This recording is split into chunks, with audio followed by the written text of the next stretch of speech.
ជំរាបសួរនិងសូមគោរពដល់ពុកម៉ែបងប្អូនទាំងអស់គ្នាដែលចូលមកកាន់ Channel របស់ Admin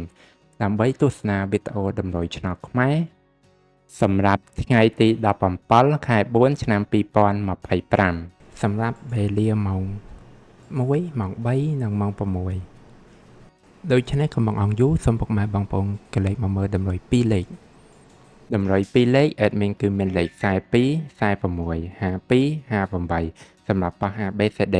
បន្ទាប់មកគឺខ្ទង់ O ខ្ទង់ O Admin គឺ O នៅខ្ទង់40និងខ្ទង់50សម្រាប់ប៉ះ ABCD ដូចគ្នាបន្ទាប់មកគឺលេខពិសេស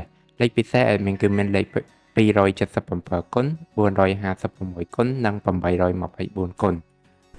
ដែលលេខទាំងអស់នេះសុទ្ធសឹងតែជាលេខដែលមានសង្ឃឹមថានឹងចេញខ្ពស់សម្រាប់ថ្ងៃនេះអរគុណពុកម៉ែបងប្អូនទាំងអស់គ្នាដែលបានទស្សនាវីដេអូនេះពីដើមរហូតដល់ចប់ក៏ជូនពរពុកម៉ែបងប្អូនទាំងអស់គ្នាធ្វើការសងសំណាននៅថ្ងៃថ្មី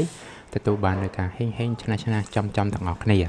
ជាចុងក្រោយ Admin សូមពុកម៉ែបងប្អូនជួយ Like Subscribe និង Share ដើម្បីជាកម្លាំងចិត្តដល់ Admin ផងនិងដើម្បីពុកម៉ែបងប្អូនទាំងអស់គ្នាទទួលបាននូវវីដេអូថ្មីបានឆាប់រហ័សផងដែរដូច្នេះ Admin សូមជម្រាបលានិងជួបគ្នានៅវីដេអូក្រោយ